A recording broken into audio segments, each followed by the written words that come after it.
वक्फ संशोधन कानून को लेकर देश भर में कोहराम मचा हुआ है। मोदी सरकार जहां इस बदलाव को मुसलमानों के लिए जरूरी बता रही है, वहीं मुस्लिम संगठन इसका विरोध कर रहे हैं। राजस्थान में वक्फ बोर्ड की क्या स्थिति है, कितनी जमीनें हैं और वक्फ बोर्ड इस पर क्यों एतराज जता रहा है, इस पर हमारे साथ बात करने के लिए वक्फ बोर्ड के चेयरमैन डॉक्टर खानू खान बुधवाली साहब हैं। सर, अगर राजस्थान की बात करें तो राजस्थान में वक्फ बोर्ड के पास कुल कितनी प्रॉपर्टीज है और उनकी क्या वैल्यू है? देखिए, राजस्थान वक्फ बोर्ड के अंदर 1955 के बाद से लेके और करीबन 17,400 समथिंग प्रॉपर्टीज है और करीबन 1800 से 2000 कुछ प्रॉपर्टी ऐसी है जो अंडरस्टूड, जो सर्वे में जो गवर्नमेंट के पास अभी है। और ये जिन्होंने वक्फ करने वालों की मंशा के मुताबिक सारी ज़मीनें सब लोगों ने, जिसके राजा महाराजा नवाब जो जिस रियासत टाइम से जो ज़मीनें थी उस समय का ये वक्फ है। और कुछ लोगों ने अपनी इच्छा से आफ्टर आज़ादी के बाद भी बहुत सारे लोगों ने इसको वक्फ भी किया। और आज के समय में जो नई कॉलोनियाँ डेवलप्ड हो रही है वहाँ भी बहुत सारे मस्जिद, मदरसा या जमात खाना बनते हैं, तो वो लोग अपनी ज़मीनों को सिक्योरिटी के नाम पे या उसके यूज़र के नाम पे उसको वक्फ करवा देते हैं।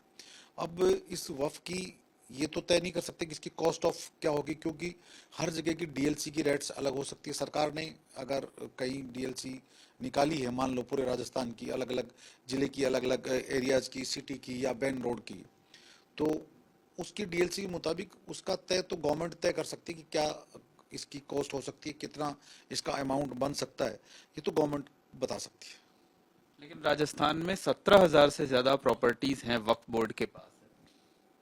बिल्कुल, 17,400 समथिंग प्रॉपर्टी वक्फ बोर्ड में जो रजिस्टर्ड है, जो जिसके यूज़र जो जहाँ दरगाह, मस्जिद, कब्रिस्तान, मदरसा, कुछ स्कूल्स, धर्मशालाएँ, तालाब, कुएँ, बावड़ी, जो अलग अलग जो रियासत काल से है वो संपत्तियाँ राजस्थान में दर्ज है।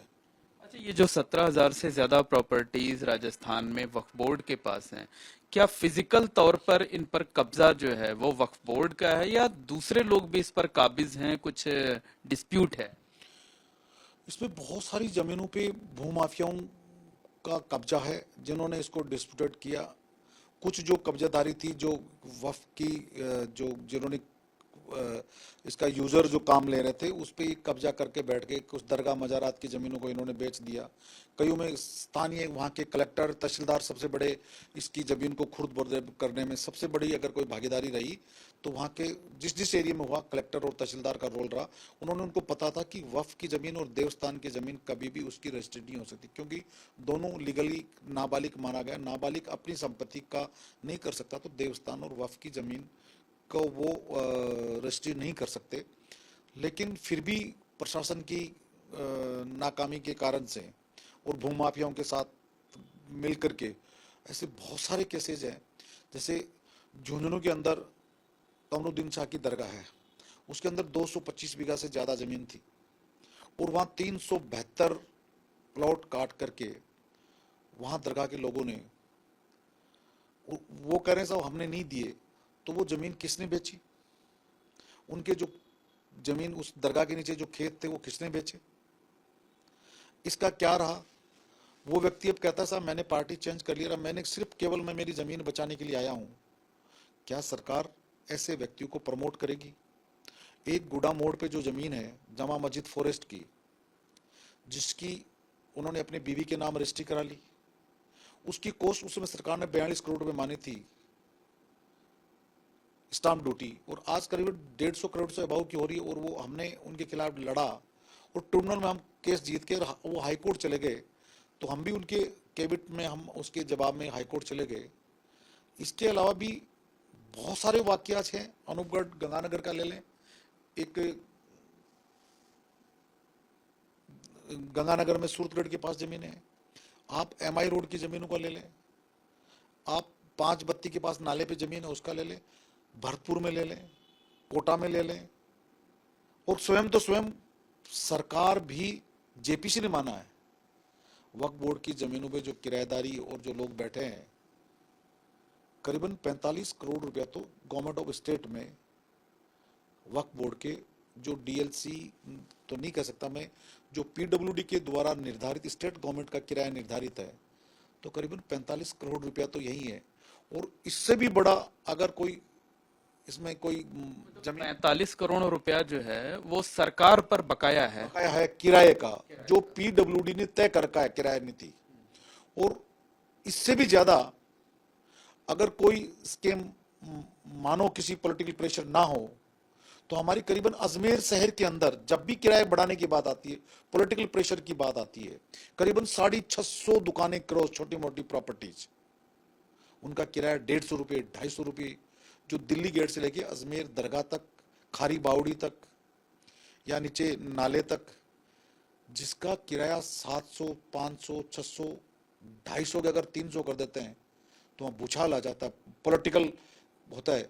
तो क्या हम तो मोदी जी से कहना चाहते हैं, अगर आपने निश्चित रूप से अगर बोर्ड का अगर रिफॉर्म करने की बात की है तो सबसे पहले मैं आज आपके एबीपी चैनल के थ्रू कहना चाहता हूं कि वहां के लोगों को आप हिदायत दें और उसका कलेक्टर को उसको पाबंद करें कि डीएलसी की जो रेट है, जो वक्फ एक्ट के मुताबिक आपने जो नियम बनाए हैं, क्या उसके मुताबिक क्या वो जमीनों के वक्फ के निर्धारित जो किराया है क्या वक्फ बोर्ड को दिला पाएंगे? क्या जो जैसे मैंने झुंझुनू वाला कहा, मैंने भरतपुर के लिए, अब आपका ये कहना है कि तमाम जमीनों पर, तमाम प्रॉपर्टीज पर लोग काबिज हैं, किराया नहीं दे रहे हैं, किराया दे भी रहे हैं तो बहुत कम दे रहे हैं, 45 करोड़ रुपया सरकार पर बकाया है। तो सरकार यही तो कह रही है, जिसने बिल को अमेंडमेंट किया है और नया कानून बनाया है, कानून में संशोधन किया है वक्फ के, तो सरकार तो यही कह रही है कि जो विसंगतियां हैं, जो कमियां हैं, हमने दूर करने के लिए इसमें बदलाव किया है। बदलाव तो कहाँ किया है, ये जब कर देंगे तब मानेंगे ना। ये तो एक जिस तरह से इस किराए पे वो तब करते कि बदलाव तब होता कि इस जमीन को आपकी वक्फ की मंशा के मुताबिक, जिसने वाकिफ की मंशा ने उसने वक्फ की, सरकार 1 रुपया भी किसी भी 10 साल में वक्फ बोर्ड को 1 रुपया का कोई कभी दिया क्या? स्टेट गवर्नमेंट ने, राजस्थान स्टेट ने, पिछली गवर्नमेंट ने, अशोक गहलोत जी की सरकार ने दिया या अदर स्टेट्स ने वक्फ को दिया, सेंट्रल गवर्नमेंट हो चाहे स्टेट्स गवर्नमेंट हो, इन्होंने 1 रुपये भी की ग्रांट दी क्या? अगर जैसे अदर स्टेट्स को आपने देवस्थान बोर्ड को तो वहां के पंडित पुजारी को आप पेंशन दे रहे हो, तो क्या जो रजिस्टर्ड मस्जिदें हैं, क्या उनके पेशिमाम को अगर सरकार की नीयत होती तो जब उनका भी उनके साथ बढ़ाना चाहिए तो एक मैसेज आता। अगर आप हमें टाइम बाउंड लोन देते जमीन के अगेंस्ट कि 100 करोड़ 50 करोड़ रुपए की आप इससे डेवलपमेंट करें, जिससे जो पसमंदा गरीब यतीम बेसहारा, क्योंकि उसकी मनसा तो जो जिसने वक्फ की उसकी तो यही थी, लेकिन जो भूमाफिया किया तो सरकार पैसा दे नहीं, क्या इस जमीन को बेच के क्या गरीबों का उद्धार थोड़ी हो सकता है? अच्छा, ये बताइए कि जो सरकारी विभागों पर तकरीबन 45 करोड़ रुपया बकाया है राजस्थान में, तो ये बहुत लंबे अरसे से बकाया होगा ना। तो इससे पहले, बीजेपी से पहले जो कांग्रेस की सरकार थी, तो क्या कांग्रेस के राज में किराया का भुगतान किया गया था या उस गवर्नमेंट में भी नहीं किया गया? देखिए, कांग्रेस पिछली गवर्नमेंट आई, अभी 5 करोड़ रुपए किराए खाते में उन्होंने गवर्नमेंट ने, स्टेट गवर्नमेंट ने दिए।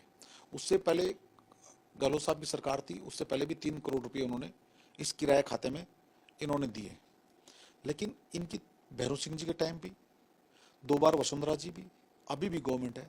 अगर इन्होंने 1 रुपया दिया है तो आप हमें स्टेट गवर्नमेंट की एक ग्रांट बता दें। इस बजट में वक्फ नाम की किसी चिड़िया का भी नाम नहीं है। 1 रुपया भी किसी भी माइनॉरिटी इदारे को, अकलियत के नाम पे किसी के भी, जो हमारा पिछला जो बजट था 50 करोड़ का गवर्नमेंट का, फाइनेंस सेक्रेटरी और सरकार ने मिलकर किसी न किसी कारण से उसको लैप्स कर दिया। भाई जब तक किसी को नहीं दोगे इनकम ऑफ सोर्सेस, किसी वक्फ की जो इनकम को बढ़ाने की बात है वो तो कमेटी के वो लोग खा जाते हैं। मेरा सवाल ये था कि जो रेंट बकाया है, आपका कहना है कि बीजेपी गवर्नमेंट में रेंट नहीं मिल रहा है, तो क्या पहले जो कांग्रेस की गवर्नमेंट मिल रहा है? जो अभी मैंने कहा ना, इस गवर्नमेंट, अभी गवर्नमेंट कांग्रेस की गई है, उस गवर्नमेंट हमें 5 करोड़ रुपए दिए। इससे पहले भी कांग्रेस गवर्नमेंट थी, उन्होंने 3 करोड़ रुपए दिए। अभी दोबारा हमारे साथ कई बार प्रिंसिपल, जिसकी जो जमीनों के साथ जो किराएदारी है, जिस डिपार्टमेंट की, उन प्रिंसिपल सेक्रेटरी माइनॉरिटी अफेयर्स जो पहले राजन साहब थे, अभी भगत साहब है, उन्होंने पहले भी कही थे, उन्होंने चिट्ठियां लिखी। जो डिपार्टमेंट के साथ हमारी मीटिंग हुई, जेपीसी ने भी माना कि गवर्नमेंट की हमारा है, तो जेपीसी ने भी चिट्ठी लिखी कि साहब इनका किराया मिलना चाहिए। तो क्या उस प्रेशर में टाइम बाउंड आप डेवलपमेंट किराया मिल रहा है या नहीं मिल रहा है, दिस डजंट मैटर।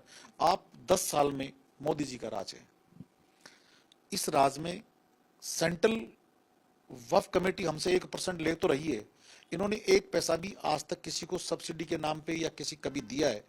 एक टाइम बाउंड लोन देते, जैसे स्ट्रक्चर स्कूल कॉलेज मदरसा या हॉस्पिटल्स यूनिवर्सिटीज एजुकेशनल, जो गरीबों का जो आईटी वगैरह या हाथ के हुनर के लिए, और वो लोन गवर्नमेंट वापस ले लेती, इससे स्ट्रक्चर बढ़ता। अभी आपने पहले हमें 7% मिलता था, आपने फिर घटा दिया, बोर्ड के हाथों फिर काट दिया आपने, 5% कर दिया। मतलब कुछ रेंट मिल रहा है, कुछ बकाया है। अभी तो मिल ही नहीं रहा ना। इस सरकार में आने के बाद हमारे वफ का 1 रुपए का लेने देने का भी वास्ता नहीं है। मतलब सरकार, सेंट्रल गवर्नमेंट हमसे ले रही है 1%।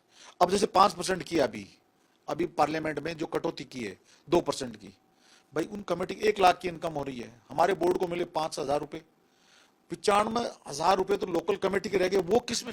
जो मौजूदा सरकार है राजस्थान में, उसमें आपको किराए के नाम पर कुछ नहीं, 1 रुपया भी नहीं मिला, 1 पैसा भी नहीं मिला, 1 पैसा भी मिलना चाहिए, देना चाहिए इनको।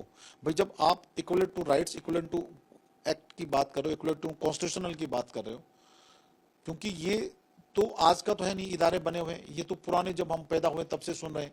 जो जिस मजहब में पैदा हो गया इंसान, उसकी गलती है नहीं, वो उसका मजहब बन गया, और जिसकी इबादत गाहें हैं उनका। जो वक्फ कानून बना हुआ है, मामला सुप्रीम कोर्ट में पेंडिंग है। जो राजस्थान की गवर्नमेंट है, उसने भी पक्षकार बनाए जाने के लिए कोर्ट में अर्जी दी है कि वो वक्फ जो कानून है, जो संशोधन किया गया है, उसके पक्ष में पक्षकार बनना चाहती है। देखिए, ये गवर्नमेंट का राइट्स है इनको कि उनका क्यों पक्षकार बनना चाहती है, लेकिन जो अमेंडमेंट्स हुए हैं, जो मेंबर्स बनाए गए हैं, जो जुडिशरी पे एक जो भ्रष्टाचार का जो अड्डा, रेवेन्यू का जो कलेक्टर और तहसीलदार को, हिंदुस्तान में अगर कहीं सबसे ज्यादा भ्रष्टाचार अगर कहलाता है तो रेवेन्यू डिपार्टमेंट कहलाता है। सारे राइट कलेक्टर को दे दिए, और जुडिशरी जो फैसला करता था वहां आपने रिटायर्ड जज को बिठा दिया। रिटायर्ड आदमी की क्या वैल्यू होगी, क्या फैसला कर पाएगा, क्या सम्मान्य न्यायालय उसके फैसले पे अडिंग रहेगा क्या? वहां आपने कर दी 11 में से मेंबर, आप जो 8 मेंबर जो नॉन मुस्लिम आते हैं, भाई इसमें ऐसी क्या चीज होगी जिसमें इस परिवर्तन से अकलियत का उद्धार से? जब आप भी जानते हो, जब तक इल्म एजुकेशन नहीं होता है। मेरे आने के बाद बोर्ड के अंदर मैंने एक हॉस्पिटल बनाई, दाई हलीमा, जो बीजेपी आइडियोलॉजी के लोग थे, सबसे ज्यादा रिट पिटिशन में गए वही लोग हैं। उनको पाबंद करे ना सरकार कि आप रिट में क्यों जा रहे हो। हमने हॉस्पिटल बना दी, 7.5 करोड़ की, हमने स्कूल भी बना रहे हैं, हम 2 हॉस्पिटल हमारी चल रहा है काम, सीबीएसई बोर्ड की भी बना रहे हैं, हमने धर्मशाला भी बनाई, हमने कोचिंग इंस्टीट्यूट भी चला रहे हैं, हम आईटी भी चला रहे हैं, हम ई लाइब्रेरी भी चला रहे हैं नागौर में और कोटा के अंदर। अच्छा, ये बताइए, वक्फ कानून के खिलाफ जो राजस्थान का वक्फ बोर्ड है, क्या वो भी सुप्रीम कोर्ट जाएगा या जा रहा है? देखिए, वक्फ बोर्ड के अंदर जो एमएलए का राइट्स खत्म हो रहा है, वो निश्चित रूप से अपने राइट्स के लिए लड़ेगा। लॉयर है वो अपने राइट्स के लिए लड़ेंगे, मुतवली अपने राइट्स के लिए लड़ेंगे। वक्फ बोर्ड के जो पार्लियामेंट मेंबर है वो अपने राइट के लिए लड़ेंगे, क्योंकि उनका राइट खत्म हो रहा है, कोई भी आ सकता है। भाई जब आप अन्य क्या देवस्थान में भी अमेंडमेंट करोगे, क्या अकलियत के वहां रिप्रेजेंटेशन होगा या नहीं? क्योंकि नहीं होगा, सवाल ही नहीं कि होगा, तो होता तो वो उस अमेंडमेंट में आ जाता। तो सुप्रीम कोर्ट ने, सम्मान्य न्यायालय ने यह भी तो कहा ना कि आपको इस तरह का राइट नहीं है। तो हर आदमी को अपने राइट्स के लिए लड़ना और अपनी बात रखने के लिए स्वतंत्र है। जो बाबा साहब भीमराव का अंबेडकर का संविधान है, हम उसको मानते हैं। बाबा साहब के संविधान को अगर ये मानते हैं, तो उसमें जब आप मोदी जी सबके साथ सबके विकास की बात करते हैं, तो सबका साथ सबका विकास तो तब होता जब इनको इक्वल टू बराबर के लेकर के आते, उनको एजुकेशन की बात करते, उस पैसा देकर के। मतलब राजस्थान वक्फ बोर्ड सीधे तौर पर पक्षकार नहीं बनेगा, इंडिविजुअल कैपेसिटी में बोर्ड से जुड़े हुए लोग वो सुप्रीम कोर्ट जाएंगे। जो वो तो जा ही रहे हैं, उनका हनन हो रहा है, और बोर्ड अगर तय करता है तो निश्चित रूप से अपने राइट के लिए जाना चाहिए। कहाँ एतराज होता है? हर इंसान जाता है अपने राइट्स के लिए। क्या कल किसी देवस्थान क्या राम जन्मभूमि के लिए या किसी और के लिए वो लोग नहीं गए क्या? किसी ट्रस्ट के लिए वो नहीं गए क्या?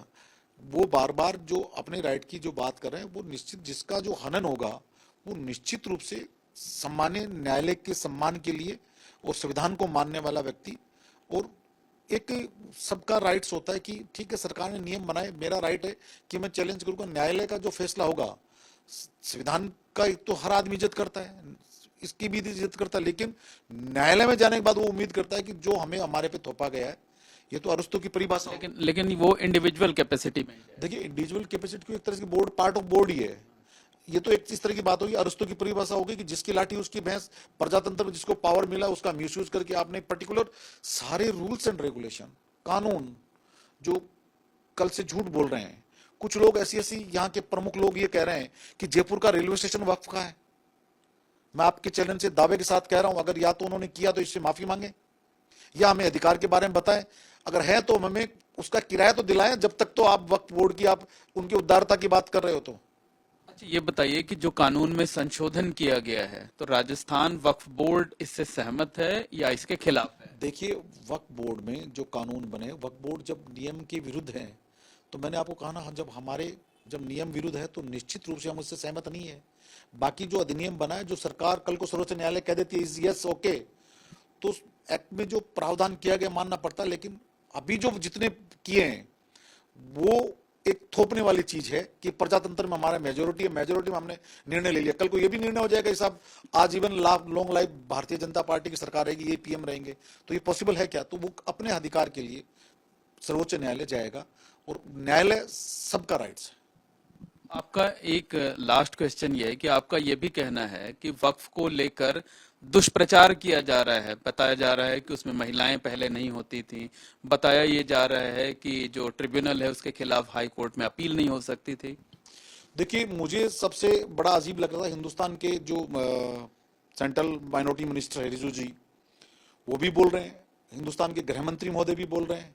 कम से कम वो एक्ट को पढ़ लेते 95 के, जो भी कानून बनता, आज इन्होंने कानून लगाया, लोग मानने को तैयार हो जाएंगे। क्या पहले भी जो 2 महिलाएं, सिया और सुन्नी, जो एक्सपर्ट्स थी, आलिमाएं, क्या वो महिलाएं नहीं थी क्या? आप उसका भी मिसिंग कर रहे हो। आप जो ट्रिब्यूनल की जितनी चैनल्स के थ्रू, जितना जो पार्लियामेंट में बोला गया कि साहब ये एक सिंगल अपील होती है, इसके बाद अपील में राजस्थान हाई कोर्ट भी गया, सुप्रीम कोर्ट जिंदल के खिलाफ हम जिंदल के खिलाफ गए, हम हारे हैं। बहुत सारे ऐसे केसेस है जिसमें अभी भी करीबन 23-24 जो केसेस सुप्रीम कोर्ट में हमारे चल रहे हैं, हाई कोर्ट में भी चल रहे हैं, हमारे रेवेन्यू में भी चल रहे हैं, सिविल कोर्ट में भी चल रहे हैं। जब ट्रिब्यूनल एक चीफ जस्टिस ऑफ राजस्थान या किसी भी स्टेट का बनाता है, इसकी एक बॉडी होती है जो न्यायालय की एक सम्मानजनक होती है। लेकिन जितना चैनल्स में, मीडिया में, इलेक्ट्रिक मीडिया में, प्रिंट मीडिया में जिसको नॉलेज नहीं हो, कम से कम न्यायालय के प्रति उसकी स्टडी करने के बाद सम्मानजनक उस न्यायालय करें। न्यायालय वक्फ बोर्ड का कोई लेना देना नहीं है, वक्फ बोर्ड के एम्प्लॉय नहीं है, ये स्टेट गवर्नमेंट के न्यायालय के अधीन आते हैं। इस जिसकी नियुक्ति वहां के चीफ जस्टिस करते हैं, चीफ जस्टिस की नियुक्ति सीजे चीफ जस्टिस ऑफ इंडिया करते हैं। जब चीफ जस्टिस ऑफ इंडिया की आप तौहीन कर रहे हो सरेआम, इससे बड़ा दुर्भाग्य क्या हो सकता है कि आपने किसी में कलम रख दी, वो आपका हो गई, इसका अंतिम फैसला हो गया। ये तो कहीं दुनिया में ऐसा नहीं है कि कहीं भी फैसले के खिलाफ हर आदमी का फंडामेंटल राइट्स है कि वो अपील में जा सकता है। बहुत शुक्रिया। तो ये हैं डॉक्टर खान बुधवाल साहब, राजस्थान वक्फ बोर्ड के चेयरमैन हैं। इन्होंने ये बताया है कि राजस्थान स्टेट में 17,415 के करीब प्रॉपर्टीज हैं जो वक्फ बोर्ड के अधीन हैं। इनमें से कुछ में डिस्प्यूट है, कई का किराया नहीं मिलता है, लेकिन साथ ही साथ उन्होंने जो वक्फ कानून में संशोधन किया है उससे असहमति जताई है, उस पर अपना विरोध जताया है। कैमरामैन गोविंद साहू के साथ मोहम्मद मोइन, एबीपी न्यूज, जयपुर।